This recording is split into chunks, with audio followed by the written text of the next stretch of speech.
கர்த்தருடைய பரிசுத்த நாமத்திற்கு மகிமை உண்டாவதாக. எனக்கு பிரியமான சகோதர சகோதரிகளே, டிசம்பர் மாதத்தில் முதல் தேதி அன்று உங்களை சந்திப்பதில் நான் மகிழ்ச்சி அடைகிறேன். இந்த மாதத்திற்கான தேவன் நமக்கு கொடுத்திருக்கிற தேவனுடைய வார்த்தையை குறித்து தேவனுடைய பாதத்தில் அமர்ந்து நான் ஜெபிக்கிற பொழுது கர்த்தர் எனக்கு வெளிப்படுத்தின காரியம் என்னவென்று சொன்னால், நம்மை தெரிந்து கொண்டார், பெயரிட்டு அழைத்தார், பிரித்தெடுத்தார், தகுதிப்படுத்தினார், ஆசீர்வதித்து கொண்டு வருகிறார். அப்படிப்பட்ட தேவ சமூகத்தில் நாம் ஒன்றை மாத்திரம் சரிபார்த்து கொள்ள வேண்டும். நாம் அவருக்கேற்ற பரிசுத்தவான்களாக இருக்கிறோமா? அவருக்கேற்ற பரிசுத்தத்தை கடைபிடிக்கிறோமா? அவருடைய பிரசன்னம் நம்முள் இருக்கிறதை உணர்கிறோமா? அவர் நம்மை நடத்துகிறதை நாம் அனுபவிக்கிறோமா? அதைத்தான் நாம் எதிர்பார்க்க வேண்டும். அப்படிப்பட்ட சூழலிலே ஆண்டவர் நமக்கு ஆசீர்வாதங்களை கொடுக்கல, நம்மை கவனிக்கல, நம்மை ஆசீர்வதிக்கல என்றெல்லாம் நாம் நினைத்து அதுக்கு ஏற்ற மாதிரி நாம் நடந்தோம் என்று சொன்னால், அவர் என்ன சொல்கிறார் என்று சொன்னால், நான் உங்களுக்கு எல்லாமே செய்ய தயாராக இருக்கிறேன், எல்லாவற்றையும் கொடுக்கிறேன். ஆனால் ஆசீர்வாதங்களையும் நன்மைகளையும் பெற்றுக்கொண்ட பிற்பாடு நீங்கள் என்னை விட்டு விலகி போவது, என்னை மறந்திருப்பது, என்னிடத்திலே சேராமல் இருப்பது, என் சமூகத்தில் வராமல் இருப்பது, இவைகளெல்லாம் குறித்து நான் பார்க்கிற பொழுது நான் உங்களுக்கு உணர்த்த விரும்புகிற ஒரு காரியம் என்னவென்று சொன்னால், you must know that you always NEET me. நீங்கள் உணர்ந்து கொள்ள வேண்டிய காரியம் என்னவென்று சொன்னால், கர்த்தராகிய நான் உங்களுக்கு தேவை என்பதை நீங்கள் உணர்ந்து கொள்ள வேண்டும். அந்த உணர்வோடு கூட நீங்கள் வாழ வேண்டும். எல்லாவற்றையும் கொடுத்த தேவனை நாம் மறந்து விட்டு விலகி தூரம் போய் நாம் வாழ்கிற பொழுது ஒருவேளை நமக்கு குறைவுகள் இருப்பது போல தோன்றும். ஆனால் அவர் என்ன சொல்லுகிறார் என்று சொன்னால், கர்த்தருடைய பரிசுத்த வான்களே, அவருக்கு பயந்தவர்களுக்கு குறைவில்லை என்று சொல்லுகிறார். பாருங்க, அப்போ குறைவு இருக்கிறது என்று நாம் உணர்கிறோம் என்று சொன்னால், அவருக்கும் நமக்கும் உள்ள உறவில என்ன பிணக்கு இருக்கிறது என்று நாம் பார்க்க வேண்டும். குறைவை உணர்கிற அளவிற்கு நமக்குள் என்ன குறை இருக்கிறது? கர்த்தரிடத்துல குறை ஒன்றும் இல்லை, என்றைக்குமே குறை இல்லை. எப்பொழுதும் அவரை நேசிக்கிறவர். நாம் அவரை நேசித்தாலும் நாம் அவரை நேசிக்காவிட்டாலும் அவர் நம்மேல் நேசம் உள்ளவராக இருக்கிறார். நாம் அவரை விட்டு விலகி போனாலும், அவரை தேடாமல் இருந்தாலும் அவர் நம்மை தேடுகிறார்.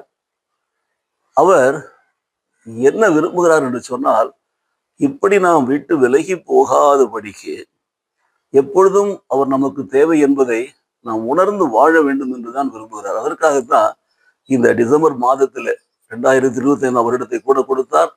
11 மாதங்களை காணும்படி செய்தார். 12வது மாதத்தில் கொண்டு வந்திருக்கிறார்.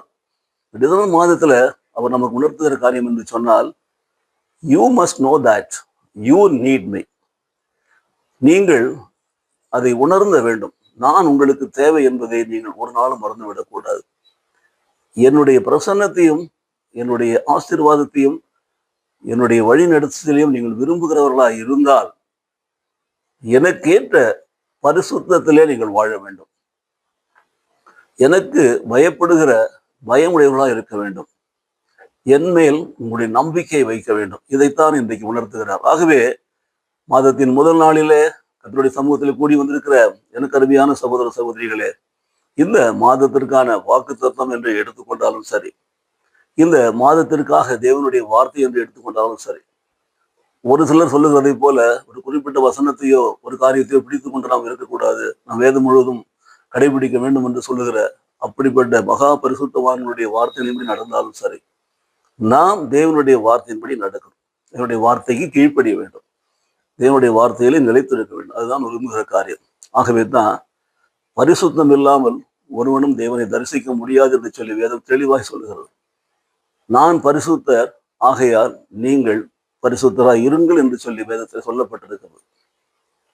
பரிசுத்தமுள்ளவர்களை தேவன் தரிசிப்பார் என்று சொல்லி நாம் பார்த்து கொண்டே இருக்கிறோம். ஆகவே தான் இந்த மாதத்திற்கென்று ஆண்டவர் கொடுத்திருக்கிற அருமையான அந்த தேவ வசனம், தேவனுடைய அந்த வாக்குத்தத்தத்தை நான் வாசிக்கிறேன், கவனியுங்கள். கர்த்தருடைய பரிசுத்தவான்களே, அவருக்கு பயந்திருங்கள், அவருக்கு பயந்தவர்களுக்கு குறைவில்லை. சங்கீதம் 34 9வது வசனம், கர்த்தருடைய பரிசுத்தவான்களே அவருக்கு பயந்திருங்கள், அவருக்கு பயந்தவர்களுக்கு குறைவில்லை. அவர்களுக்கு பயந்தவர்களுக்கு குறைவில்லை என்று சொல்லி ஆவியானவர் உணர்த்தினார். இந்த 34ஆம் சங்கீதத்தை வாசித்துக் கொண்டு வருகிற பொழுது பாருங்கள், சங்கீதக்காரன் மிக அழகாக சொல்லுவான், கர்த்தரை நான் எக்காலத்திலும் சோதரிப்பேன், அவருடைய துதி எப்பொழுதும் என் நாவில் இருக்கும் என்று சொல்லி சொல்லி ஆரம்பிக்கிறான் பாருங்க. அப்போ சொல்லிக்கொண்டே வருகிற பொழுது பாத்தீங்கன்னா, இந்த 9வது வசனத்தை தான் இந்த மாதத்துல நாம் எடுத்திருக்கிறோம். அவருக்கு பயந்தவர்கள் குறைவில்லை என்று சொல்லி. ஆனால் நாம் வாசிக்க வேண்டியது 8ம் 9ம் 10ம் வாசிக்க வேண்டும். அவருக்கு பயந்தவர்களுக்கு குறைவில்லை என்று சொல்லுகிற பொழுது அந்த ஒரு வாக்கு தத்துவத்தோடு கூட தொடர்புடைய இன்னொரு வாக்கு தத்துவத்தை பார்க்க வேண்டும். 34 8வது வசனம், கர்த்தர் நல்லவர் என்பதை ருசித்து பாருங்கள், அவர் மேல் நம்பிக்கையாய் இருக்கிற மனுஷன் பாக்கியவான். அப்போ கர்த்தர் நல்லவர் என்று ருசித்து பார்க்க வேண்டுமா? கர்த்தர் நல்லவர் என்று ஒவ்வொரு நாளும் நாம் ருசித்து பார்க்க வேண்டும். சாப்பாடு சாப்பிட்றோம், இனிப்பு சாப்பிட்றோம், பலகாரம் சாப்பிட்றோம், பொருட்கள் சாப்பிட்றோம், தின்பண்டங்கள் சாப்பிட்றோம், பிடித்தமான காரியங்களை சாப்பிடுகிறோம். அதுல ருசியை பார்ப்போம். அதுல எல்லாம் உப்பு உரைப்பு எல்லாம் சரியா இருக்கிறதா, அது ஏற்ற டேஸ்ட் உள்ளதா இருக்கிறதா, சாப்பிடுவதற்கு போதுமானதா இருக்கிறதா நல்லா பார்ப்போம். ஸோ ருசித்து ரசித்து தான் சாப்பிடுவோம். ருசி இல்லை என்று சொன்னால் என்னது சாப்பாடு, இது யார் சாப்பிடுவோம் என்று தூக்கி போட்டுருவோம்.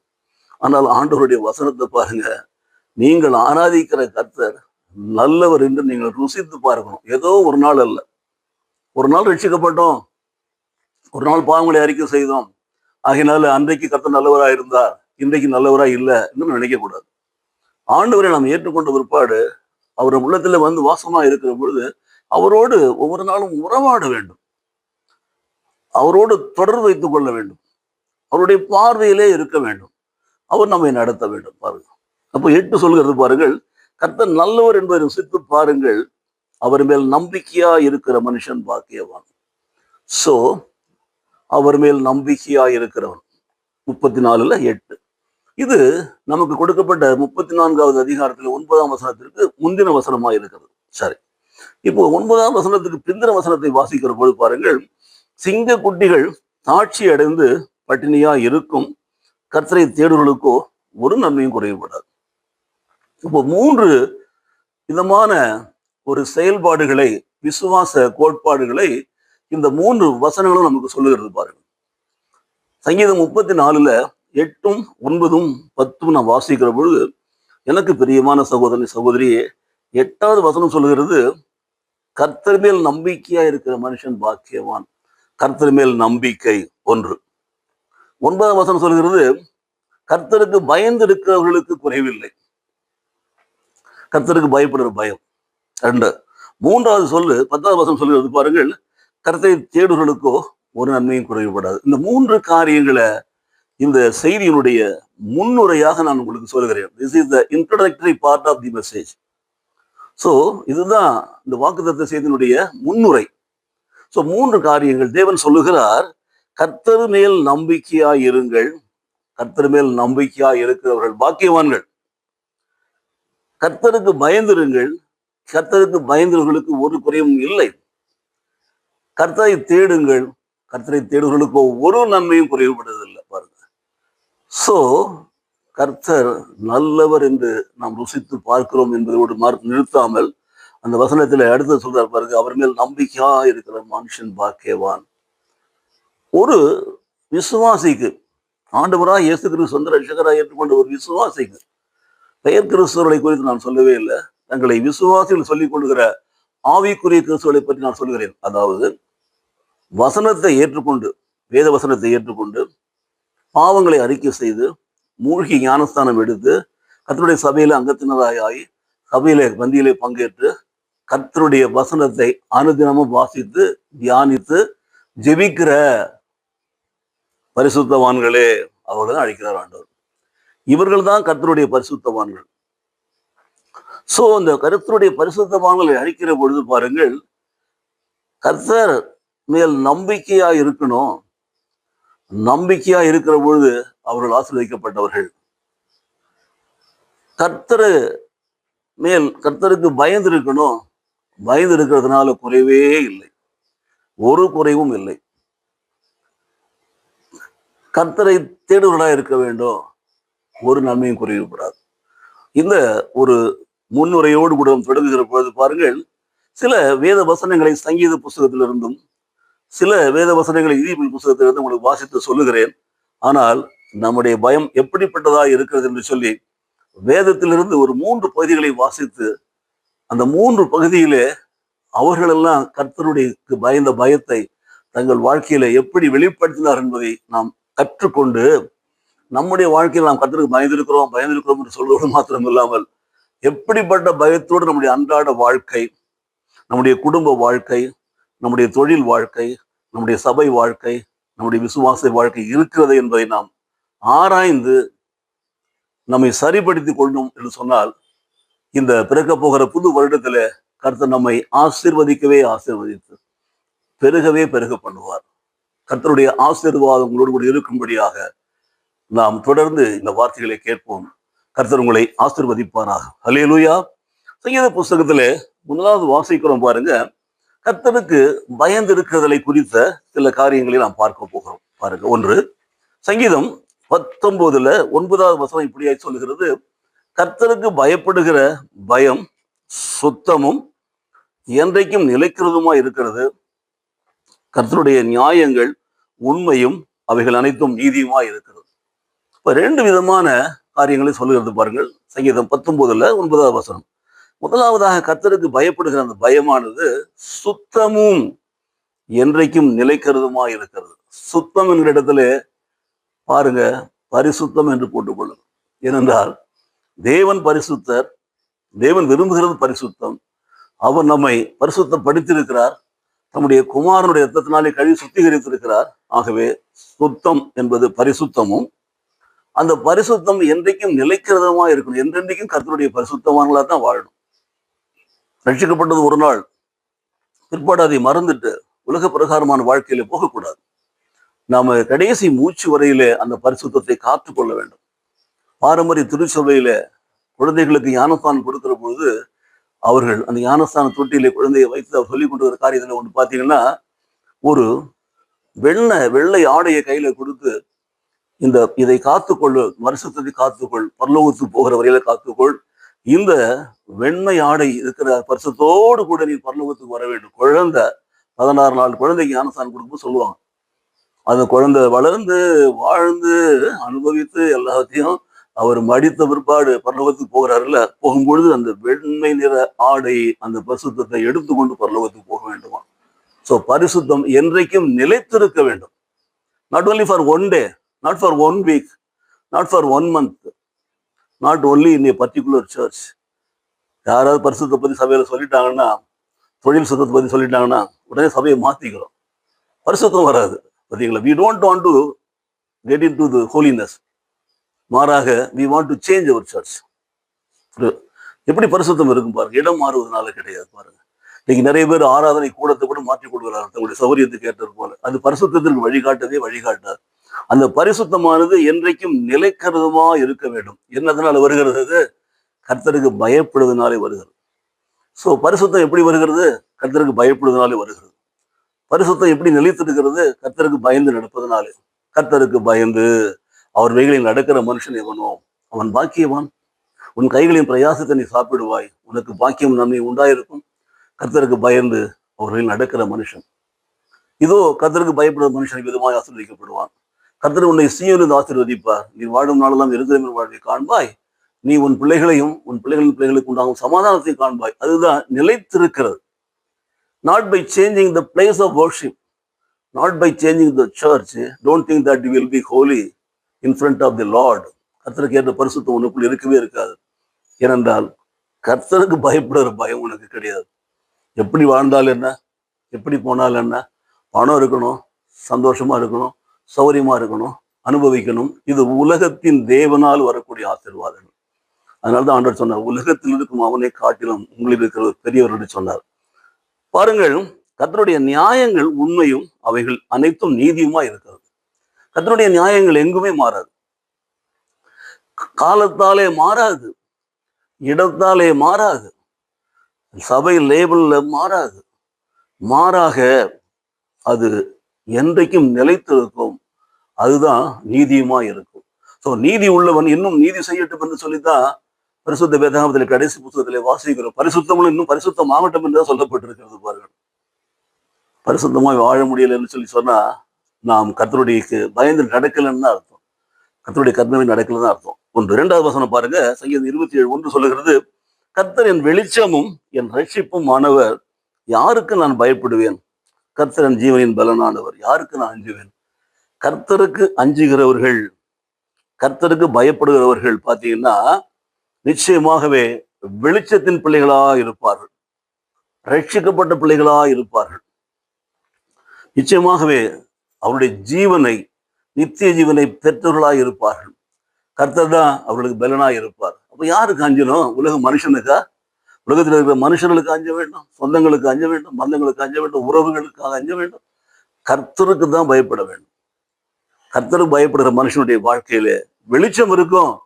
கர்த்தருக்கு பயப்படாதவன் இருளிலே வாழ்வான், இரட்டை வாழ்க்கை வாழ்வான், உள்ளொன்று வைத்து புறமொன்று வாழ்வான். தன்னுடைய வாழ்க்கையிலே கர்த்தருக்கு பரிசுத்தத்துக்கு இடம் கொடுக்க மாட்டான்.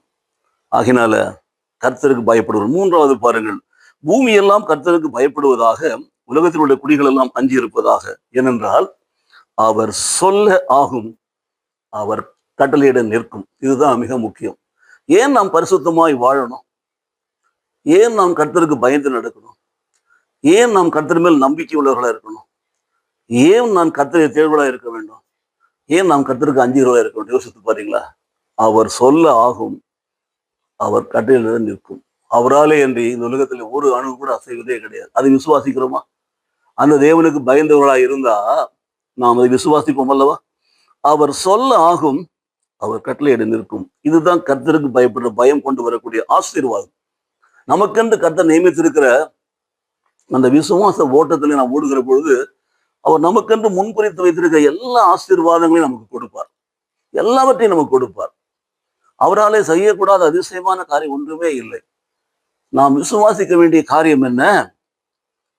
அவருக்கு பயந்து, அவருக்கு அஞ்சி ஒவ்வொரு நாளும் நடக்கிற பொழுது அவர் சொல்ல ஆகும், அவர் கட்டளையிட நிற்கும். ஆமேன் என்று சொல்ல வேண்டும். அதுதான் நம்முடைய வாழ்க்கையிலே கர்த்தருக்கு பயப்படுத பயர் கொண்டு வரக்கூடிய ஆசீர்வாதங்கள். 111ஆம் சங்கீதத்திலே 10ஆம் வசனத்திலே நாம் இப்படியாய் வாசிக்கிறோம். பிரியமானவர்களே, கர்த்தருக்கு பயப்படுதலே ஞானத்தின் ஆரம்பம், அவருடைய கற்பனையின்படி செய்கிற யாவருக்கும் நற்புத்தி உண்டு, அவர் புகழ்ச்சி என்றென்றைக்கும் நிற்கும்.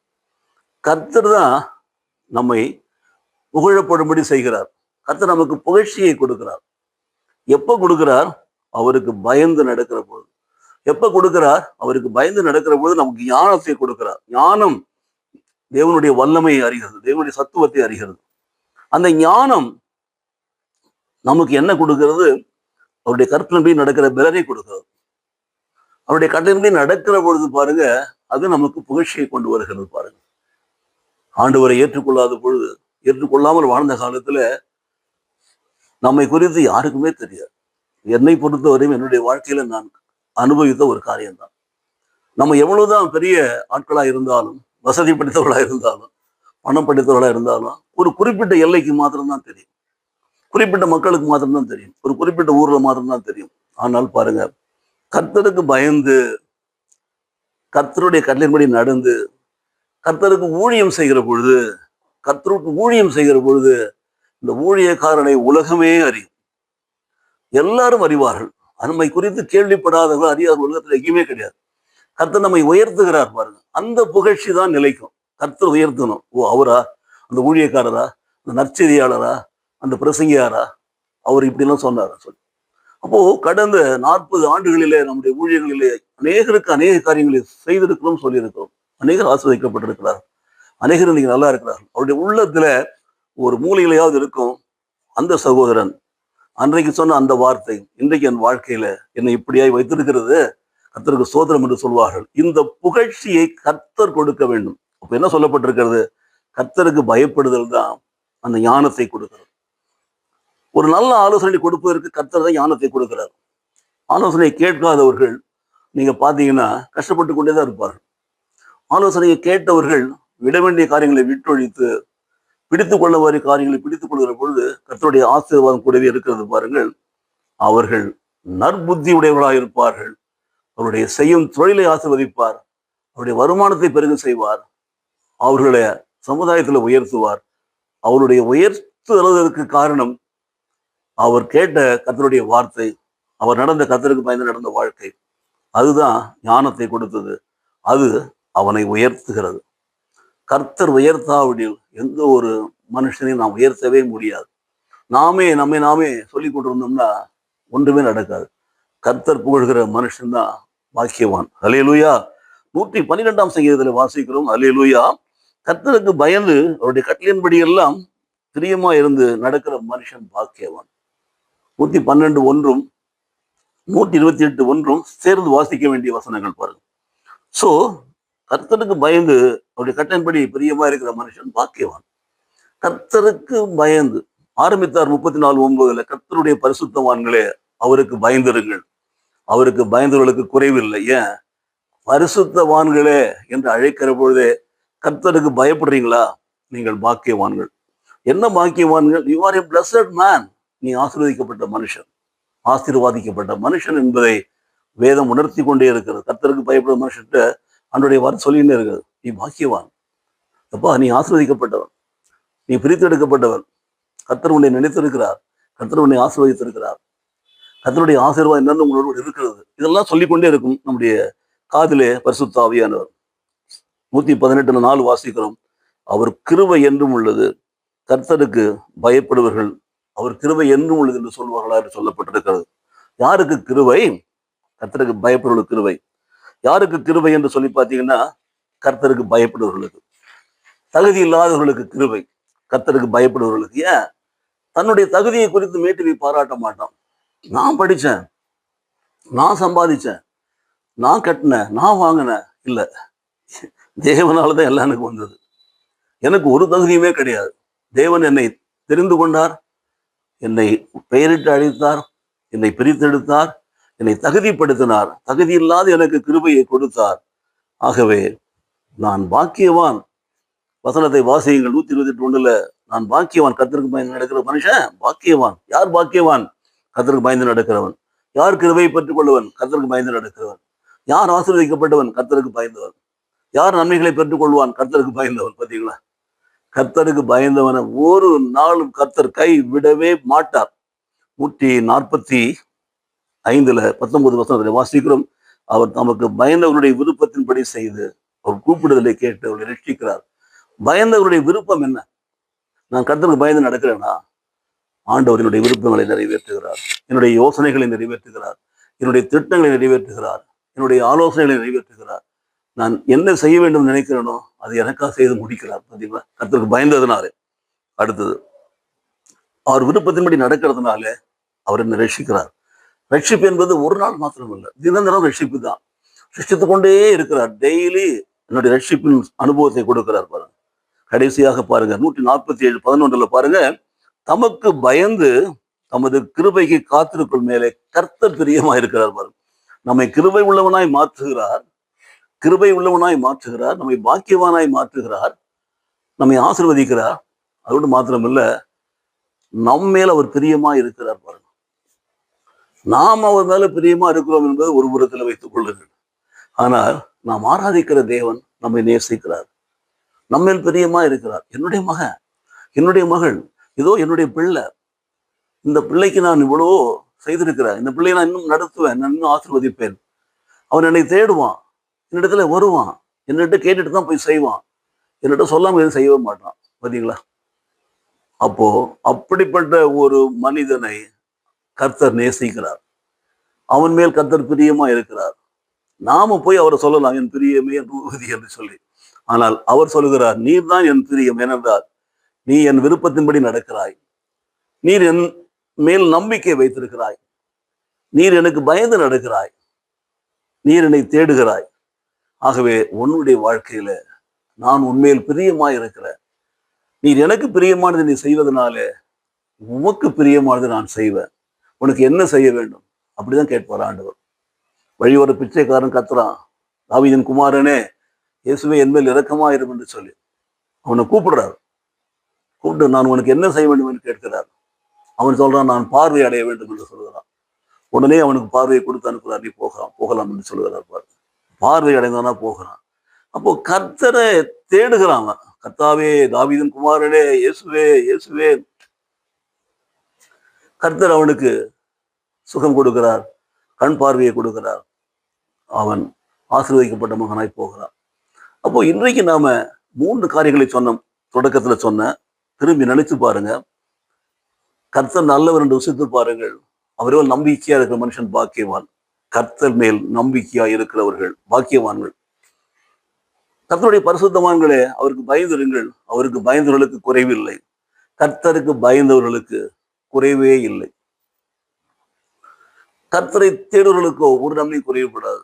கர்த்தரை தேடுனா இதுதான் இன்றைக்கு சொல்றோம் பாருங்க. முடிக்கும் போது சொல்றோம், கர்த்தருக்கு பயந்து ஒரு கிருபைக்கு காத்திருக்கிறவர்கள் மேலே தேவன் பிரியமா இருக்கிறார். அந்த பிரியமா இருக்கிற தேவன் நம்மை ஆசீர்வதிக்கவே ஆசீர்வதித்து நம்மை மேன்மைப்படுத்துவார். விசுவாசிக்கிறீங்களா? கரங்களை தட்டுவோம், கர்த்தருக்கு மகிமையை செலுத்துவோம், கர்த்தர் நாம் மகிமைப்படுவதாக. 2வதாக நான் கடந்து போகிற காரியம், நீதிமொழிகள் புஸ்தகத்துல கர்த்தருக்கு பயப்படுதலை குறித்து தேவன் என்ன சொல்லுகிறார். நீ சங்கீத புஸ்தகத்துல ஒரு 10-12 வசனங்களை சொன்னார். நிறைய வசனங்கள் இருக்கிறது. ஆனால் ஒரு செலக்டடா நம்ம எடுத்து சொல்லுகிறோம் என்று சொன்னால், அவைகளை நாம் விசுவாசிக்கணும். அந்த வசனங்களை இதை உள்ளத்துல பதிய வைக்கணும், அதை அசை போடணும், அதை சொந்தமாக்கணும், அதை வாயினாலே அறிக்கை செய்யணும். அப்போ நாம் ஆசீர்வதிக்கப்படுவோம். அதுபோலத்தான் நீதிமொழிகள் 31 அதிகாரத்துல நிறைய வசனங்கள் இருக்கிறது. செலக்டடா ஒரு 10-12 வசனம் சொல்லுகிற பொழுது இந்த வசனங்களை நாம் கேட்போம், அதை உள்ளத்துல பதிய வைப்போம், அதை வாயினால அசை போடணும், அதை வாயினால் அறிக்கை செய்வோம். கர்த்தர் அதன்படி நம்மை ஆசீர்வதிப்பார். ஆகவே பல முறை நாம் சொல்றது உண்டு, மாடு நம்ம பார்த்துருக்கிறோம், தீனியோ புல்லோ கிடைக்கிற போய் நிறைய சாப்பிடும், கடந்து சாப்பிடுவோம். அதுக்கு பிற்பாடு பார்த்தீங்கன்னா, ஓய்ந்து இருக்கிற இடத்துல ஒரு இடத்துல வந்து படுத்திருக்கிற பொழுது அது சாப்பிட்ட உணவை வாயில கொண்டு வந்து அசை போட்டு மென்று அதில் உள்ள எல்லா சத்துக்களையும் உறிஞ்சும், அதில் இருக்கிற சத்துவங்களை உறிஞ்சும். தன்னுடைய வேலை செய்வதற்கு பலன், தான் பிழைப்பதற்கு வளர்வதற்கு பலன் எல்லாம் அந்த மாடு உறிஞ்சுக்கணும். அதுதான் அந்த அசை போடுவதில் அது பெற்றுக்கொள்கிறது. அதுக்கு பிற்பாடு பலன் அடைந்ததாய் வண்டி இழுக்கவோ ஏர் ஓட்டவோ எதுக்கு வேண்டாலும் அது போகும், தைரியமாய் வேலை செய்ய போகும் பாரு. அல்லது ஒரு பசுமாடா இருந்தா பால் கொடுப்பதற்கு போகும். காரணம் என்னவென்று சொன்னால், ஓய்வெடுத்து அந்த உணவை அது அசை போட்டு அதில் இருக்கிற சத்துக்களை கிரகித்து அது பலனடைகிறது. சத்திய வார்த்தைகளையும் நாம் கேட்கிற பொழுது அப்படியே கேட்க வேண்டும். கேட்டு அந்த வார்த்தையை உள்ளத்துல பதியணும். கண் முன்னே இருக்க வேண்டும். காது வழியா போயிருக்கிறது, உள்ள இருக்கிறது அசை போட்டு வாயினால அறிக்கை செய்யணும். அதில் சொல்லப்பட்டிருக்கிற ஆசீர்வாதங்களை நாம் சுதந்திரித்து கொள்ள வேண்டும். அந்த வார்த்தையை நாம அசை போட்டு தியானித்து சொந்தமாக்குற பொழுது அது ஜீரணமாகி அது நம்முடைய ரத்தத்திலே கலக்கிறது பாருங்க. அது நம்முடைய ரத்தத்திலே கலக்கிற பொழுது அது நம்முடைய சுவாசமாய் மாறுகிறது பாருங்க. அதனால்தான் நாம் பிழைத்திருக்கிறோம் என்று சொன்னால் அதுதான் நம்முடைய விசுவாசம். 2வது பகுதிக்கு போகிறோம். நீதிமொழிகள் கவனிங்க. நீதிமொழிகள் புஸ்தகத்திலே முதல் அதிகாரத்திலே 7ஆம் வசனம் இப்படியே சொல்லுகிறது, கர்த்தருக்கு பயப்படுதலே ஞானத்தின் ஆரம்பம், மூடர் ஞானத்தையும் போதகத்தையும் அசட்டை பண்ணுகிறார்கள். நீதிமொழிகள்ல எப்பொழுதுமே நன்மையானதை முதல் பகுதியிலையும் தீமையான 2வது பகுதியிலும் சொல்வார்கள், பார்த்திருக்கலாம். நீதிமானுக்கு என்ன ஆசீர்வாதம், துன்மார்க்கனுக்கு என்ன சாபம், கீழ்ப்படியவனுக்கு என்ன ஆசீர்வாதம், கீழ்ப்படியா போவருக்கு என்ன அழிவு, இதெல்லாம் அப்படி சொல்லிட்டு வருவார். அப்படி சொல்றாரு பாருங்க, கர்த்தருக்கு பயப்படுதலே ஞானத்தின் ஆரம்பம். அதுதான் ஞானம் கொடுக்கிறது. ஞானம் என்றால் என்ன? நாம் ஆராதிக்கிற கடவுள் யார், அவர் எப்படிப்பட்டவர், அவருடைய சத்துவம் என்ன, அவர் நமக்கு என்னெல்லாம் செய்ய முடியும், நமக்கு என்னெல்லாம் செய்திருக்கிறார், இதையெல்லாம் அறிகிற அறிவு தான் ஞானம். அதுதான் கர்த்தருக்கு பயப்படுதான் வரக்கூடியது. அப்படி பயப்படலைன்னா அவன் மூடன். அவனுக்கு ஞானத்தையும் போதகத்தையும் பற்றி ஒண்ணுமே தெரியாது. ஞானமா அது என்ன அப்படின்னு கேட்பான், போதகமா இது யாரு கேட்டா, தேவையில்லைன்னு சொல்லுவான், அசட்டை பண்ணுவான். அப்போ அவன் மூடனாவே தான் இருப்பான். அவன் கடவுளை பற்றிய ஞானம் வராது, கடவுளை தேட மாட்டான், கடவுள் மேல் நம்பிக்கை வைக்க மாட்டான், கடவுளுக்கு பயப்பட மாட்டான். நான் செய்யறதுதான் ரைட்டுமா, அவன் தான் மூடன். வசனம் சொல்லுகிறது, கர்த்தருக்கு பயப்படுதல் தேவனோடு உள்ள உறவை பலப்படுத்துகிறது. 8ஆம் அதிகாரத்திலே 13ஆம் வசனத்திலே வாசிக்கிறோம், தீமையை வெறுப்பதே கர்த்தருக்கு பயப்படும் பயம். அப்போ கர்த்தருக்கு பயப்படுதல் என்றால் என்ன? தீமையை விட்டு விலக வேண்டும். கர்த்தருக்கு பயப்படுதல் என்றால் சொன்ன என்ன? கர்த்தருடைய கட்டளையின்படி செய்ய வேண்டும். கற்பனைகளை we should obey the commandments of the Lord. தேவனுடைய கட்டளைகளுக்கு கீழ்ப்படியணும், தேவனுடைய வார்த்தையின்படி நடக்கணும். அதுதான் கர்த்தருக்கு பயப்படுதல். அதே நேரத்துல பயப்படுதலுக்கு நீதிமொழிகள் 8ஆம் அதிகாரம் 13ஆம் வசனம் கொடுக்கிற விளக்கம் என்ன? கர்த்தருக்கு பயப்படுகிற பயம் தீமையை வெறுக்க வேண்டும். அது தீமையானது, அது கடவுளுக்கு பிரியமில்லாதது, அதை கடவுள் வெறுக்கிறார். கடவுள் வெறுக்கிற காரியங்களை நாம் நேசிக்க கூடாது. கடவுள் செய்யாதே என்று சொல்லுகிறத செய்யக்கூடாது. கடவுள் வேண்டாம் என்று சொன்னதை நாம் செய்யக்கூடாது. பார்த்தீங்களா? அதுதான் தீமையை வெறுக்கிறது. ஆனால் மூடன் என்ன பண்ணுவான்? எனக்கு தெரியும் அப்படிமா, ஐ நோ. அப்போ எனக்கு தெரியும் சொல்லும்போது தேவன் ஞானமும் கிடையாது. போதகத்தை ஏற்றுக்கொள்ள மாட்டான், அசட்டை பண்ணுவான். அப்போ என்றென்றைக்குமே அவன் மூடனாகவே இருப்பான். அவனுக்கு கர்த்தருடைய வல்லமையும் சத்துவமும் ஆசீர்வாதத்தினுடைய அதனுடைய நன்மைகளையும் அவன் என்றைக்குமே அனுபவிக்க முடியாத மூடனாகவே வாழ்ந்து கொண்டிருப்பான். எத்தனை நாட்கள் அவன் ஞானத்தையும் போதகத்தையும் வெறுக்கிறானோ அத்தனை நாட்கள் அவன் முட்டாளாவே தான் வாழ்வான். அவன் வாழ்க்கையிலே நன்மை இருக்காது, சந்தோஷம் இருக்காது, சமாதானம் இருக்காது, கடவுளுக்கு பயப்பட பயம் இருக்காது. ஆக கர்த்தருக்கு பயப்படுதல், தீமையை வெறுப்பது. மூன்றாவது பாருங்கள், நீதிமொழிகள் 9ஆம் அதிகாரத்துல 10ஆம் வசனம் இப்படியே சொல்லுகிறது, கர்த்தருக்கு பயப்படுதல் ஞானத்தின் ஆரம்பம், பரிசுத்தரின் அறிவே அறிவு. சோ ஞானம் அறிவு. கர்த்தருக்கு பயப்படுதல் ஞானத்தின் ஆரம்பம். கர்த்தருக்கு பயந்து நடக்கிற பொழுது, கர்த்தருடைய வார்த்தையில் நடக்கிற பொழுது ஞானத்தை பெற்றுக் கொள்கிறோம். ஆங்கிலத்திலே அதை விஸ்டம் என்று சொல்றோம். ஆனால் அந்த ஞானம் கர்த்தர்கிட்ட மாத்திரம்தான் இருக்கிறது. அது கர்த்தரால் மாத்திரம்தான் வரும். கர்த்தர் மாத்திரம்தான் ஞானத்தை கொடுப்பார். அப்போ கர்த்தருக்கு பயப்படுதல் தான் ஞானத்தை கொடுக்கும் ஒரு புறத்துல. மறுபுறத்துல பாருங்க, செகண்ட் ஹாஃப் பார்த்தீங்கன்னா பரிசுத்தரின் அறிவு தான் அறிவு. அந்த பரிசுத்தம் உள்ள தேவனுடைய அறிவு தான் அறிவு. ஸோ ஞானம் இருந்தா அறிவு வரும், ஞானம் இருந்தால் அறிவை பெற்றுக்கொள்ள முடியும். So wisdom, through wisdom we can acquire knowledge. Knowledge என்பது பார்த்தீங்கன்னா இட் இஸ் நத்திங் பட் பரிசுத்தர் என்ற அறிவு தான். யார் பரிசுத்தர்? தேவன் பரிசுத்தர். பரிசுத்தர் பரிசுத்தர் பரிசுத்தர் என்று சொல்லி பரலோகத்திலே தேவதூதர்கள் பாடிக்கொண்டே இருக்கிறார்கள், அவரை உயர்த்தி கொண்டே இருக்கிறார்கள். அவர் பரிசுத்தர், அவர் பரிசுத்தர், பரிசுத்தர். ஸோ பூமியிலேயும் கர்த்தரால் ஆஸ்வதிக்கப்பட்டவர்கள், ஆண்டவராலே ரட்சிக்கப்பட்டவர்கள், சுத்திகரிக்கப்பட்டவர்கள், ஞானத்தை பெற்றுக்கொண்டவர்கள் அந்த அறிவினாலே அவரை பரிசுத்தர் பரிசுத்தர் பரிசுத்தர் என்று போற்றுதலாக இருக்க வேண்டும். பரிசுத்தம் இல்லாமல் அவரிடத்திலே போக முடியாது, பரிசுத்தம் இல்லாமல் அவரை பார்க்க முடியாது, பரிசுத்தம் இல்லாமல் அவரை தரிசிக்க முடியாது, பரிசுத்தம் இல்லாமல் அவரோடு பேச முடியாது, பரிசுத்தம் இல்லாமல் அவர் பேசுவதை கேட்க முடியாது, பரிசுத்தம் இல்லாமல் அவரோடு உறவு வைத்துக் கொள்ள முடியாது. We will have relationship only when we are holy. Otherwise we don't have any relationship with God. அப்போ as far as we are not holy, we have no presence of God, holy God in our life.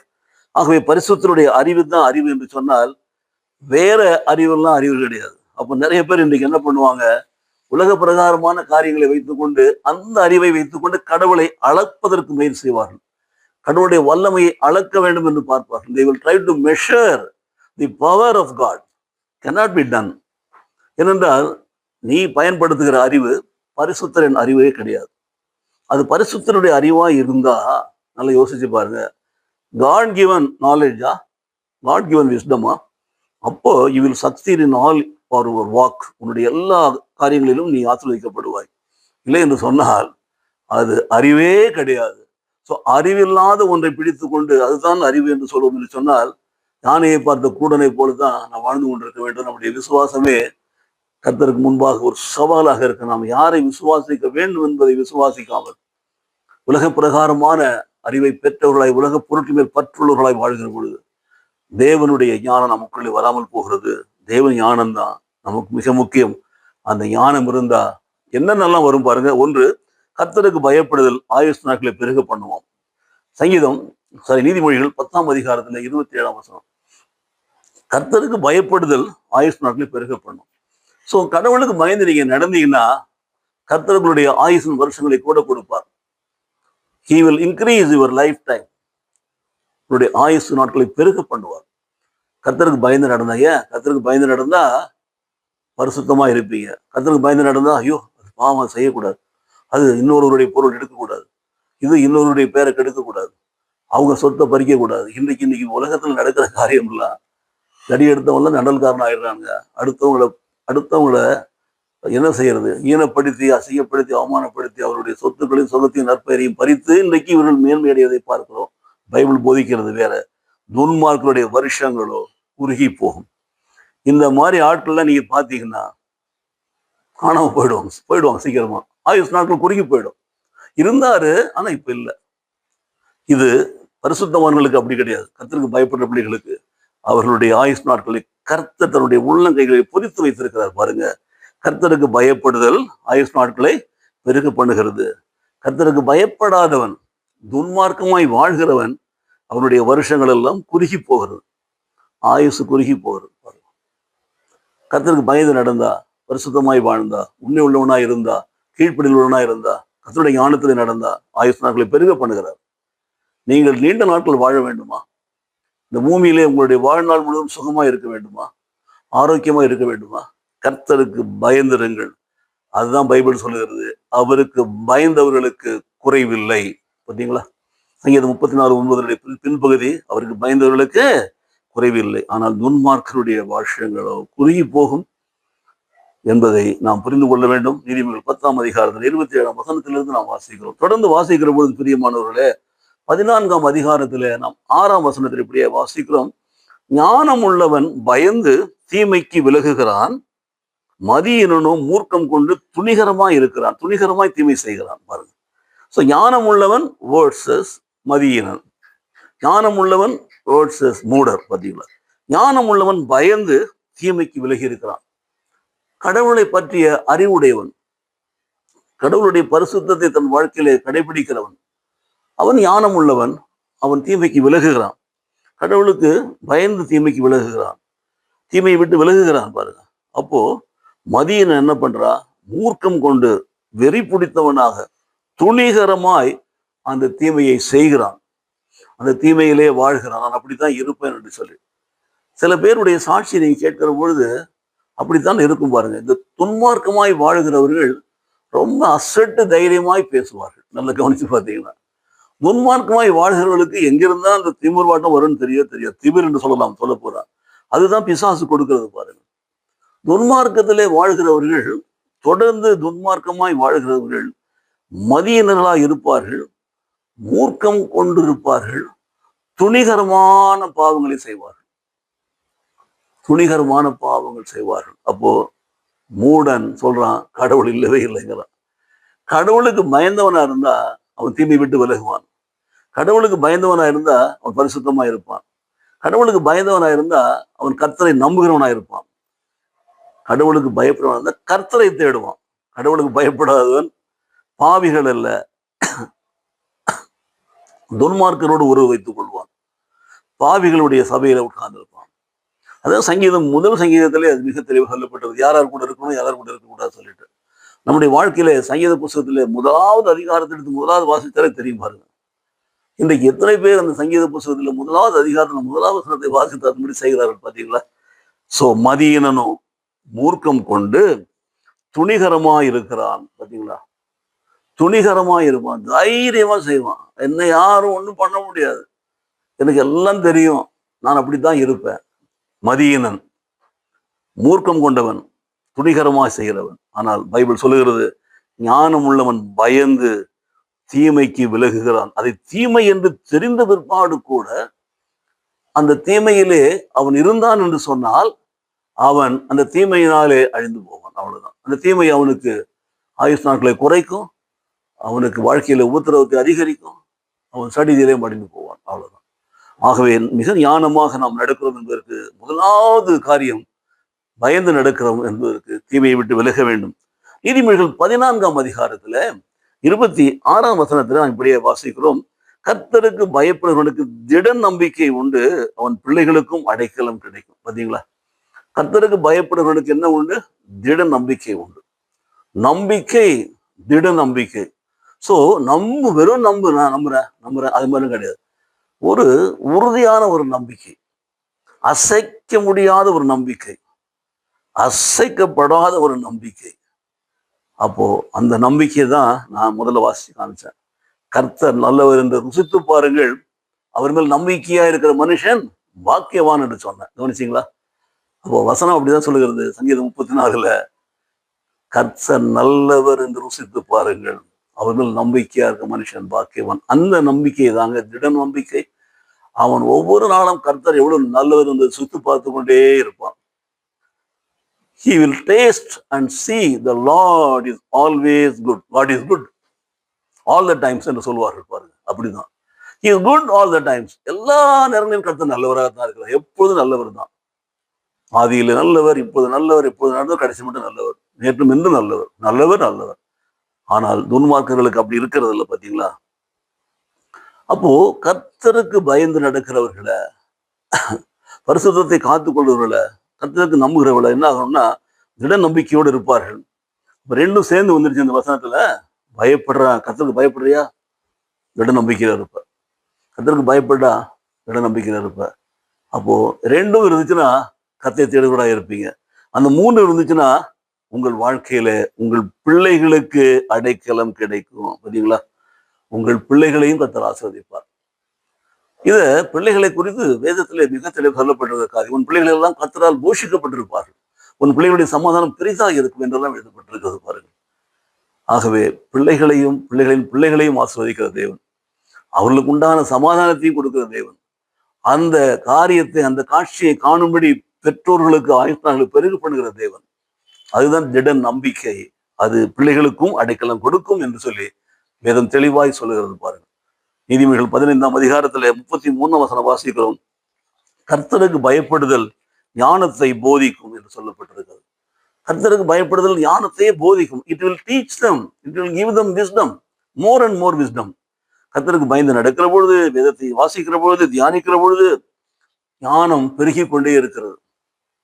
ஞானத்தின் மேல் ஞானத்தை பெற்றுக் கொள்கிறான். So மேன்மைக்கு முன்னானது தாழ்மை, தாழ்மை உள்ளவனாக இருக்கிறான். அவன் வாசிக்கிற வேதம், அவன் ஆராதிக்கிற தேவன் அவனுக்கு தாழ்மையை கற்றுக் கொடுத்திருக்கிறார். கர்த்தரே மனிதனாய் பிறந்து பூமியில வாழ்ந்த பொழுது தாழ்த்தினார், தன்னை தாழ்த்தினார். சிலுவை மரணம் மட்டும் தன்னை தாழ்த்தினார். தாழ்மை உள்ளவர்களுக்கு கிருபையை கொடுக்கிறார். கிருபை உடையவன் பாக்கியவனாய் இருக்கிறான். தாழ்மை உள்ளவனை தகுதிப்படுத்துகிறார், அவனை பாக்கியவனாய் வைக்கிறார். அப்போ மேன்மைக்கு முன்னானது தாழ்மை, அவனை உயர்த்துகிறார் என்பதற்கு அடையாளமே அவனுடைய தாழ்மை தான். கர்த்தருக்கு முன்பாக தாழ்மைப்படுங்கள், அவர் உங்களை உயர்த்துவார், நிச்சயமாக உயர்த்துவார். ஆகவே கர்த்தர் உங்களை உயர்த்த வேண்டும் என்று சொன்னால் கர்த்தருக்கு முன்பாக நீங்கள் தாழ்மைப்படுங்கள். கர்த்தர் உங்களை மேன்மைப்படுத்த வேண்டும் என்று சொன்னால் கர்த்தருக்கு முன்பாக தாழ்மைப்படுங்கள். இந்த தாழ்மை கர்த்தருக்கு பயப்படுதலினாலே வருகிறது.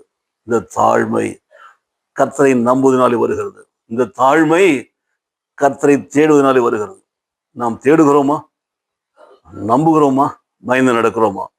நீதிமொழிகள் 16ஆம் அதிகாரத்துல 6ஆம் வசனம் இப்படியாய் வாசிக்கிறோம். கிருபையினாலும் சத்தியத்தினாலும் பாவம் நிவர்த்தியாகும், கர்த்தருக்கு பயப்படுகிறதுனாலே மனுஷர் தீமை விட்டு விலகுவார்கள். கிருபை தகுதி இல்லாதவர்களுக்கு கொடுக்கிறார். சத்தியம், தேவனுடைய வார்த்தை உண்மை, இவைகளாலே பாவம் நிவர்த்தியாயிடும். தேவன் நம்மை கல்வாரி சிலுவையில நம்முடைய பாவங்களை சுமந்து தீர்த்திருக்கிறார். நமக்குடைய பாவங்களை சுமந்தார். அவர் சிந்தின ரத்தம், இயேசு கிறிஸ்துவின் ரத்தம் நம்முடைய பாவங்களை கழுவி நம்மை சுத்திகரிக்கிறது. பாவம் வர கழுவி சுத்திகரிக்கிறது. பாவத்தின் தோஷம் இல்லாதபடி கழுவி சுத்திகரிக்கிறது. மாத்திரமில்ல, அந்த பயப்படுதல் நம்முடைய வாழ்க்கையில தீமையை விட்டு விலகுகிற கிருபையை கொடுக்கிறது.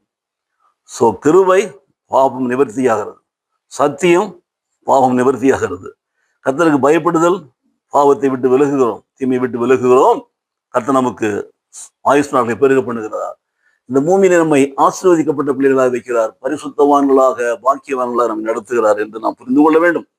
ஆகவே கர்த்தருக்கு பயப்படுவதனாலே மனுஷர்கள் தீமையை விட்டு விலகுவார்கள். இன்றைக்கு தீமையிலேயே வாழ்ந்து கொண்டு, தீமையை பிடித்து கொண்டு, தீமையை பிடித்து கொண்டு தீமை செய்கிறவர்கள் பிள்ளைகளுடைய வாழ்க்கையில கர்த்தருக்கு பயப்படுகிற பயமே கிடையாது. அவருடைய காரியங்கள் எல்லாம் நீங்க பாத்தீங்கன்னா அவரிடத்துல ஞானம் கிடையாது, அவருடைய பரிசுத்தம் கிடையாது, நம்பிக்கை கொஞ்சம் கூட கிடையாது, பயம், கர்த்தருக்கு பயப்படும் அறவே கிடையாது. அவர் கர்த்தரை தேடுறாங்களா? கேட மாட்டாங்க. வேற பாவத்தை தேடுவாங்க, தீமையை தேடுவாங்க, அநியாயத்தை தேடுவாங்க, அக்கிரமத்தை தேடுவாங்க. பார்த்தீங்களா? எனக்கு பிரியமானவர்களே, கர்த்தருக்கு பயப்படுதல் தான் மிக முக்கியம் என்பதை இந்த நீதிமொழி புத்தகம் சொல்லிக்கொண்டே இருக்கிறது. 19 வாசிச்சு காமிச்சேன். இப்போ 19 23 வசனம் வாசிக்கிற பாருங்க. கர்த்தருக்கு பயப்படுதல் ஜீவனுக்கு ஏதுவானது. ஜீவன் அதை அடைந்தவன் திருப்தி அடைகிறான், அடைந்து நிலைத்திருப்பான். தீமை அவனை அணுகாது. கர்த்தருக்கு பயப்படுகிறவன் பாவத்தை விட்டு விலகுவான், தீமை விட்டு விலகுவான், பரிசுத்தத்தை பெற்றுக்கொள்வான். அவனுடைய ஆயுசு நாள் கர்த்தர் பெருக பண்ணுவார். ஆகவே அவன் ஜீவனை அடைந்தவனாக இருப்பான், நித்திய ஜீவனை அடைந்தவனாக இருப்பான். தீமை அவன் கிட்டே வராது. தீமை கிட்ட வருதுன்னா அவன் தீமைக்கு இடம் கொடுக்கான்னு அர்த்தம். அவன் தீமைக்கு இடம் கொடுத்தான்னு சொன்னால் கர்த்தருக்கு பயப்படுன்னு அர்த்தம். தீமை கெட்ட வருதுன்னா அவன் கர்த்தரை நம்புகிறவனா இல்லை. தீமை கெட்ட வருதுன்னா அவன் கர்த்தரை தேடுகிறவனா இல்லை. ஆகவே கர்த்தருக்கு பயப்படுதல் தான் ஜீவனை கொடுக்கிறது. நீதிமொழி 22 அதிகாரம் 4 வசனம் வாசிக்கிறோம். தாழ்மைக்கும் கர்த்தருக்கு பயப்படுதல பயலுக்கும் வர பலன் ஐஸ்வர்யமும் மகிமையாகும். இன்றைக்கு நம்முடைய வாழ்க்கையில இந்த வசனத்தை பல முறை நம்முடைய சபையில சொல்லியிருக்கிறோம். வாக்குத்தத்தை யாராலையும் சொல்லியிருக்கிறோம், சபைகளில் பிரசங்கித்திருக்கிறோம். இதுதான் நமக்கு இந்த வேத வாக்கு நம்ம முன்பாக எழுதி வைத்துக்கணும். வீட்டில் எழுதி வைக்க வேண்டும். என்ன எழுதி வைக்கணும்? தாழ்மைக்கும் கர்த்தருக்கு பயப்படுதலுக்கும் வரும் பலன் ஐஸ்வர்யமும் மகிமையும் ஜீவனும். உங்களுக்கு ஐஸ்வர்யம் வேண்டுமா? மகிமை, do you want to have honour? ஜீவன், நீடித்த நாட்கள் வேண்டுமா? நீங்கள் கற்றுக்கொள்ள வேண்டிய காரியம் தாழ்மைக்கும் கர்த்தருக்கும் பயப்படுதலுக்கும் இடம் கொடுக்க வேண்டும். ஸோ தாழ்மைக்கும் கர்த்தருக்கு பயப்படுதல், தாழ்மை பிளஸ் கர்த்தருக்கு பயப்படுதல் கூட்டி பார்த்தீங்கன்னா தட் வில் கிவ் யூ ஐஸ்வர்யம், மகிமை, ஜீவன். இன்றைக்கு நம்முடைய வாழ்க்கையில் இவைகள்லாம் குறைவா இருக்கிறது. நாமே நம்முடைய தகாத நடத்தினாலே மகிமையை தேடுவோம் என்று சொன்னால் கெட்ட பெயர் தான் வரும். நாமே தகாத வாழ்க்கையின் மூலம் மகிமையை தேடுவோம் என்று சொன்னால் அந்த மகிமை நிலைத்திருக்காது. அது ஜீவனை கொடுக்காது, அது ஐஸ்வர்யத்தை கொடுக்காது, அது தரித்திரத்தை கொடுக்கும். தரித்திரத்தின் மேலே தரித்திரம் வந்து பாடுகள் பட்டு கொண்டிருப்போம். ஏனென்றால் கர்த்தருக்கு பயப்படுதல் இல்லை, கர்த்தருக்கு நம்புகிற நம்பிக்கை இல்லை, கர்த்தரை தேடுவதில்லை. நீதிமொழிகள் இன்னொரு வசனத்தை வாசித்து நீதிமொழிகள் பிடிக்கிற போற கவனிங்கள். சௌந்தரியம் வஞ்சனை உள்ளது, அழகு வஞ்சனை உள்ளது, அழகும் வீண். கர்த்தருக்கு பயப்படுகிற ஸ்திரீயை புகழப்படுவார். இன்று இது ஸ்திரீகளுக்காக சொல்லப்படக்கூடிய விசேஷித்தமான ஒரு வார்த்தை. இன்றைக்கு அநேக ஸ்திரீகள் அழகை குறித்து மேன்மை பாராட்டுகிறார்கள். அழகு இல்லை என்று சொன்னால் அழகுபடுத்திக் கொள்கிறார்கள். அதுக்குதான் பைபிள் சொல்லுகிறது பாருங்க, சௌந்தரியம் வஞ்சனை உள்ளது. அது வஞ்சிக்கும், உங்களை ஏமாற்றும், உங்களை தீய பாதையில கூட்டிக் கொண்டு போகும், தகாத உறவுகளை உங்களுக்கு கொண்டு வரும். தகாத உறவுகளை கொண்டு வரும். அதுதான் அழகு என்று நினைச்சா அது அழகு கிடையாது, அது வீண் என்று சொல்லி வேதம் சொல்லுகிறது பாருங்க. சௌந்தரியம் வஞ்சனை உள்ளது, அது உங்களை ஏமாற்றும், நீங்கள் ஏமாற்றப்படுவீர்கள், உங்கள் வாழ்க்கையிலே நன்மையான காரியங்களை எழுந்து போவீர்கள், பயங்கரமான சிக்கல்களை சிக்கிக் கொள்வீர்கள். அந்த அழகு இருந்தாலும் உண்மையிலேயே அது வீணாக போய்விடும். அதனால ஒரு பிரயோஜனம் கிடையாது. மாறாக எது அழகு என்று சொல்லப்படுகிறது? கர்த்தருக்கு பயப்படுகிற பயம்தான் அழகு. அந்த ஸ்திரீயை தான் புகழப்படுவாள். அவளுக்கு தான் கர்த்தர் புகழ்ச்சியை கொடுப்பார். நீங்கள் வீணான ஆடம்பரம், வீணான அலங்காரம், வீணான அழகுபடுத்திக் கொள்வதெல்லாம் செய்து கொண்டிருந்து சொன்னா you are going away from God. You don't have fear of God. You have no hope in God. You don't seek God. அப்போ you spend a lot of time in making you as a beautiful woman, as a beautiful girl, but you don't spend time to save your heart, to save your soul, to protect your spiritual life. அதனால தான் சொல்லப்பட்டிருக்கிறது, கர்த்தருக்கு பயப்படுகிற ஸ்திரீயை புகழப்படுவாள். கர்த்தருக்கு பயப்படுகிற பயம்தான் அழகு, கர்த்தருக்கு பயப்படுகிற பயம்தான் சௌந்தரியம், கர்த்தருக்கு பயப்படுகிற பயம்தான் நம்முடைய வாழ்க்கையிலே ஐஸ்வர்யம், கர்த்தருக்கு பயப்படுகிற பயம்தான் நமக்கு புகழ்ச்சியை கொண்டு வரும், கர்த்தருக்கு பயப்படுகிற பயம்தான் நம்மை மேன்மைப்படுத்தும், கர்த்தருக்கு பயப்படுகிற பயம்தான் நம்மை உயர்த்தும், நம்மை பாதுகாக்கும், நம்முடைய ஆயுசு நாட்களை பெருக பண்ணும். ஆகவே நீதிமொழியில் சொல்லப்பட்ட காரியங்களை, இந்த வசனங்களை எல்லாம் திரும்ப திரும்ப நீங்கள் கேளுங்கள். கர்த்தருக்கு சுத்தமானால் இந்த செய்தியை நம்ம யூடியூப்ல போடுகிற பொழுது நீங்கள் திரும்ப திரும்ப கேளுங்கள். இந்த வசனங்களை குறித்து வைத்துக் கொள்ளுங்கள். சபையிலே கொடுக்கப்படுகிற அந்த வசனங்களை குறித்து உங்களுடைய டைரியிலே நீங்கள் திரும்ப திரும்ப வாசித்து பாருங்கள். உங்கள் வாழ்க்கையில கர்த்தர் உங்களுடைய ஆயுசு நாட்களை பெருக பண்ணுவார், உங்களை ஐஸ்வர்யவான்களாய் மாற்றுவார், உங்களை புகழ்ச்சிக்குரிய மனிதனாய் உயர்த்துவார், கர்த்தர் உங்களை ஆசீர்வதிப்பார். ஹல்லேலூயா. மூன்றாவதாக சொல்ல போகிற காரியம் மிக முக்கியமான ஒரு காரியம். இது பழைய ஏற்பாட்டிலே இருந்து எடுக்கப்பட்டிருக்கிறது. நீங்கள் பார்த்தீங்கன்னா இந்த கர்த்தருக்கு பயப்படுதலை குறித்த நாம் சில காரியங்களை வேத புஸ்தகத்திலிருந்து ஒரு 3 நபர்கள் மூலமாக கற்றுக்கொள்ள போகிறோம். சோ வேதம் என்று நாம் எடுக்கிற பொழுது பழைய ஏற்பாட்டிலே நாம் எப்பொழுதும் முதலிடம் கொடுக்கிறாள் விசுவாசத்தின் தந்தை ஆகிய ஆபிரகாம். ஆபிரகாம் தான் விசுவாச தந்தை என்று அழைக்கப்படுகிறார். 2வது உதாரணம் மோசே. தேவன் தெரிந்து கொண்ட ஒரு பாத்திரம் தம்முடைய ஜனங்களை நடத்தும்படியாகும். 3வது அவனால் நடத்தப்பட்ட இஸ்ரவேல் மக்கள், எகிப்தின் அடிமைத்தனத்தில் மீட்கப்பட்டு வாக்களிக்கப்பட்ட கானான் தேசத்துக்கு கொண்டு போகப்படுகிற மக்கள். இந்த 3 பேருடைய வாழ்க்கையில கர்த்தருக்கு பயப்படுகிற பயம் இருந்ததா? அந்த பயம் எப்படிப்பட்டதா இருந்தது? அதனால் அவர்கள் எப்படிப்பட்ட ஆசீர்வாதங்களை பெற்றுக் கொண்டார்கள்? இதைத்தான் நாம் வாசிக்க போறோம். ஆகவே இந்த 3வது பதிவுக்குள்ள வந்திருக்கிறோம். விசுவாசத்தோடு கேட்போம், கர்த்தர் நம்மை ஆசீர்வதிப்பார். சோ 3வதாக முதலாவது ஒரு வசனத்தை வாசிக்கிறேன். நாம வாசிக்கிற அந்த வசனத்துல நம்ம எடுக்கிற காரியங்கள் பார்த்தீங்கன்னா ஆதியாகமத்துல 17ஆம் அதிகாரம் 17ஆம் அதிகாரத்துல 2வது 3வது 4வது வசனங்கள். 17:1 சொல்லுவார், நான் சர்வ வல்லமை உள்ள தேவன், நீ எனக்கு முன்பாக நடந்து கொண்டு உத்தமனாய் இரு என்று சொல்வார். ஆபிரகாமோடு தேவன் பேசுகிற வார்த்தை 17ஆம் அதிகாரத்திலே 1வது வசனம். அவர் வல்லமை உள்ள தேவன் மாத்திரமல்ல, சர்வ வல்லமை உள்ள தேவன், நீ எனக்கு முன்பாக நடந்து கொண்டு உத்தமனாய் இரு. உத்தமன் யார்? கர்த்தருக்கு பயந்து நடக்கிறவன். உத்தமன் யார்? கர்த்தர் மேல் நம்பிக்கையா இருக்கிறவன். உத்தமன் யார்? கர்த்தரை தேடுகிறவன். உத்தமனாயிரு. 2வது வசனம் சொல்கிறது பாருங்கள், நான் உனக்கும் எனக்கும் நடுவாக என் உடன்படிக்கை ஏற்படுத்தி உன்னை மிகவும் திரளாய் பெருக பண்ணுவேன் என்று சொல்றாரு. அப்போ அவன் பிள்ளை இல்லாமல் இருக்கிறான், குழந்தை பாக்கியம் இல்லை அவனுக்கு. அப்படிப்பட்ட ஒரு மனுஷனை தெரிந்து கொள்கிறார். ஆதியாகமம் 12ஆம் அதிகாரத்தில் வாசிக்கிற பொழுது பாருங்கள், அவரை அழைக்கிறார். சுரூபங்களை விற்றுக்கொண்டு விங்கர்கள் முன்னாலே தெரிந்து கொண்டிருந்த ஆபிரகாமை தேவன் அழைக்கிறார். அழைத்து அவர் சொல்றாரு, நீ உன்னுடைய சொந்தங்களையும் சொந்த ஊரையும் சொந்த தேசத்தையும் விட்டு விட்டு நான் உனக்கு காண்பிக்கிற தேசத்துக்கு நீ போ.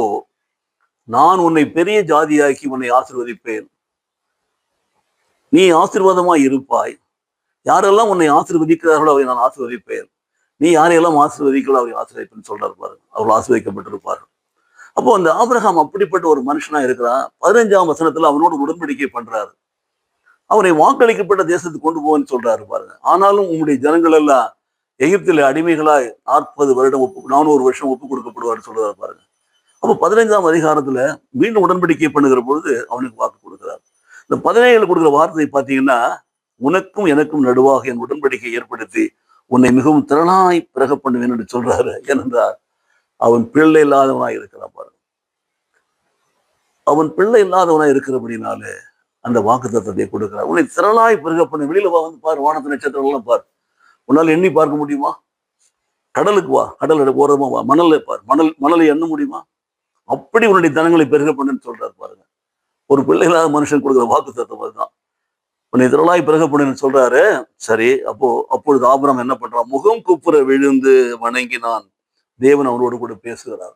இப்போ ஆண்டவருடைய வார்த்தைக்கு கீழ்ப்படுகிறான். என்ன சொன்னா தெரியுமா? நான் சர்வ வல்லமை உள்ள தேவன், நீ எனக்கு முன்பாக நடந்து கொண்டு உத்தமனாய் இரு. அப்படி உத்தமனாய் நீ இருந்தினா உனக்கும் எனக்கும் நடுவாக என் உடன்படிக்கை நான் உண்டாக்கி உன்னை மிகவும் திரளாய் பெருக பண்ண சொன்ன உடனே என்ன பண்றான்?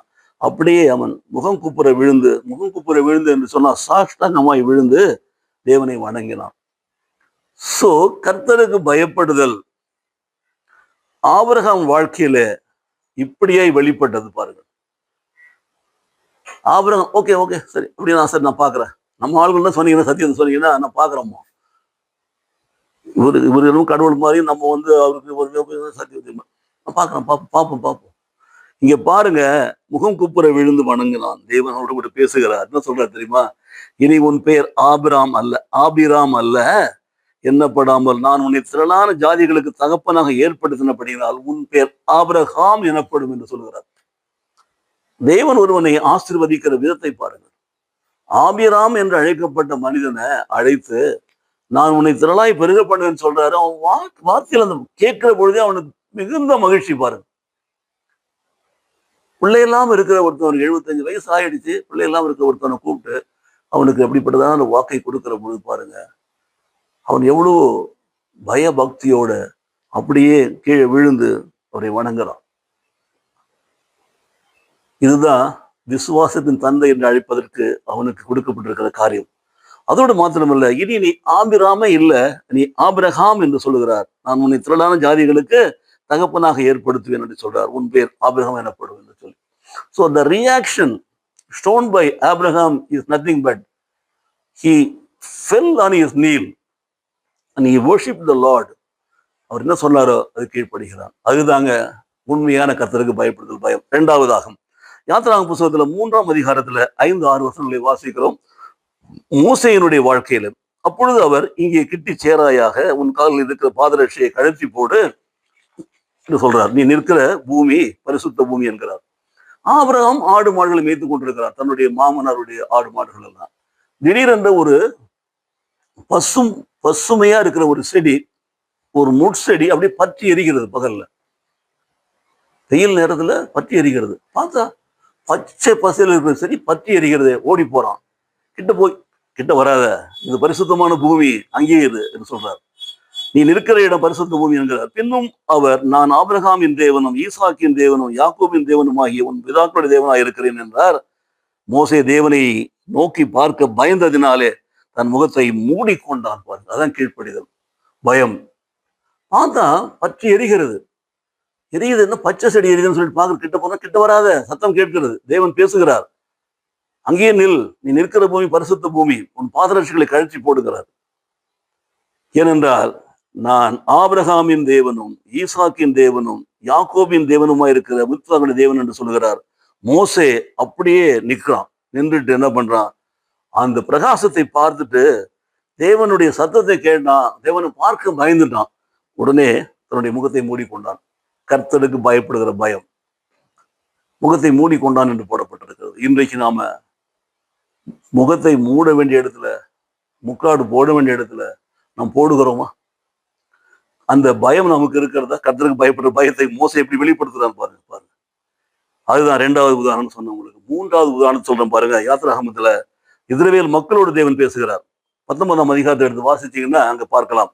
3ஆம் நாள் விடிய காலத்தில் இடி முழக்கங்களும் மின்னல்களும் மலையின் மேலே கார்மேகமும் மகா பலத்த சத்தம் கேட்டது. பாளையத்திலிருந்து நாங்கள் ஜனங்கள் எல்லாரும் நடுங்கினார். ஏனென்றால் மோசேயை மலை மேல வர சொல்லுகிறாரு. மக்கள் எல்லாம் மலைக்கு கீழே இருக்க சொல்லிட்டாரு. யாரு கிட்ட வரக்கூடாது, எல்லை வெளியில இருக்குன்னு சொல்லிட்டாரு. அவள் தங்களை பரிசுத்தப்படுத்திக் கொள்ள வேண்டும் என்று சொல்லுகிறாரு. தேவன் மோசையோடு பேச போகிறார். அப்போ ஜனங்கள் தேவனுக்கு எதிர்கொண்டு போக மோசே அவர்களை பாளையத்திலிருந்து புறப்பட பண்ணினான். அவர்கள் மலையின் அடிவாரத்தில் நின்றார்கள். கர்த்தர் சீனான் மலை மேலே அக்கினியில இறங்கினபடினாலே அது முழுவதும் புகைக்காடா இருந்தது. அந்த புகை சூளையின் புகையை போல் எழும்பிட்டது. மலை முழுவதும் மிகவும் அதிர்ந்தது. எக்கால சத்தம் வர வர மிகவும் பலமாய் தொனித்தது. மோசே பேசினான். தேவன் அவனுக்கு வாக்கினால் மறுமொழி கொடுத்தார். கர்த்தர் சீனாய் மலையில் உள்ள கொடுமுடியில் இறங்கின பொழுது கர்த்தர் மோசையை மலையின் மேலே கொடுமுடியில வரவழைத்தார். மோசை ஏறி போனான். அவர் என்ன சொல்றாருன்னா, அப்பொழுது கர்த்தர் மோசையோடு பேசுகிறார். ஜனங்கள் பார்க்கிறதற்கு எல்லையை கடந்து கர்த்தரிடத்தில் வராத பிடிக்கும், அவர்களில் அநேகர் அழிந்து போகாத பிடிக்கும். நீ இறங்கி போய் அவர்களை உறுதியாய் எச்சரி. கர்த்தரின் சமூகத்தில் வருகிற ஆசாரியர்களுடைய கர்த்தர் ஜனங்களுக்கு தங்களுக்குள்ளே சங்காரம் பண்ணாதபடிக்கு தங்களை பரிசுத்தம் பண்ணி கொள்ள வேண்டும் என்று சொல்கிறார். மோசே அப்படியே போய் சொல்லிட்டு வரான். மறுபடியும் ஒரு விசை தேவன் சொல்லுகிறார், நீங்க பரிசுத்தப்படுத்திக் கொள்ளுங்கன்னு சொன்ன வார்த்தையின்படி நான் அவர்களுக்கு உறுதியா எச்சரித்திருக்கிறேன். அவர் சீனாய் மலை கிட்ட வரமாட்டார் என்று சொல்றான் பாருங்க. கர்த்தருக்கு பயப்படுகிற பயம் தான். வராதீங்க, தூரமா நில்லுங்க என்று சொன்னா அதை கேட்டாங்க. அந்த மக்கள் அங்கே எல்லைக்குள்ளே நின்றுட்டாங்க பாருங்க. அதுக்கு பிற்பாடு அவர் மறுபடியும் தேவன் இறங்கி வருகிறத மோசே பார்க்கலாம். இதுதான் 10 கட்டளைகளை கொடுப்பதற்கு முன்பாக நடந்த ஒரு காரியம். எனக்கு பிரியமானவர்களே, ஆண்டவருடைய பிரசன்னம் அவ்வளவு வலிமையானது, மகிமையானது என்பதை உணர்ந்தவர்களாக கர்த்தருடைய வார்த்தைக்கு அவர் கீழ்ப்படிந்தார்கள். அதுதான் கர்த்தருக்கு பயப்படுற பயம். வசனம் என்ன சொல்லுகிறதோ அதன்படி நம்ம நடக்கணும். அது கீழ்ப்படிஞ்சு நடக்கணும். அது கீழ்ப்படிஞ்சு நம்ம நடக்கலன்னு சொன்னா கர்த்தருக்கு பயப்படுற பயமே கிடையாது. எவ்வளவு வார்த்தைகளை கேட்கிறோம், எவ்வளவு பிரசங்கங்கள் கேட்கிறோம். மாதம் தேவனுடைய வார்த்தை என்ற பெயரிலே பக்கத்து ஆதாய கர்த்தருடைய வார்த்தைகளை கேட்கிறோம். நாம் மாதம் முழுவதும் அதுபடி நடக்கிறோமா? வேதம் சொல்லுகிற வார்த்தையின்படி நம்ம நடக்கிறோமா? அந்த ஜனங்கள் பாருங்க, மலை அடிவாரத்திலே நின்றுட்டாங்க. நாம இருந்தா வராதன்னு சொன்னா கொஞ்சம் தூரம் போய் நின்று மறைஞ்சிருந்து பார்ப்போம் என்ன சொல்லிட்டு. வராதன்னு சொன்னா எப்படியாவது ஏன் வராதுன்னு சொல்றாரு பார்த்து தீர்ந்து நினைப்போம். அதுதான் நமக்கு கர்த்தருக்கு பயப்படுற பயமே கிடையாது. இஸ்ரவேல் மக்களுடைய வாழ்க்கையில போவோம். ஆபிரகாம் வாழ்க்கையில, மோசேயின் வாழ்க்கையில, இஸ்ரவேல் மக்கள் வாழ்க்கையில இருந்து பயப்படுதலை பாருங்கள்.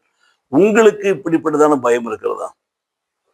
தேவனுக்கு முன்பாக நீங்கள் முகம் குப்புற வேண்டும் தேவனை வணங்குகிறீர்களா?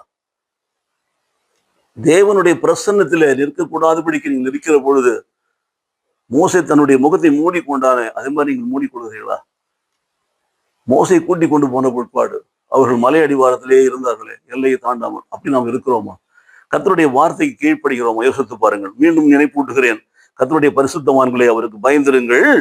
அவருக்கு பயந்தவர்களுக்கு குறைவில்லை. சிங்கக்குட்டிகள் தாட்சி அடைந்து பட்டினியா இருக்கும். கர்த்தரை தேடுவர்களுக்கு ஒரு நன்மையும் குறைவுபடாது. கர்த்தர் நல்லவர் என்று ருசித்து பாருங்கள். See, taste and see the Lord how he is good. கர்த்தர் சோதிச்சு பாருங்க சொல்லல, see and taste the Lord. ஏனென்றால் கர்த்தர் உங்களை நேசிக்கிறார், கர்த்தர் மேல் பிரியமா இருக்கிறார்.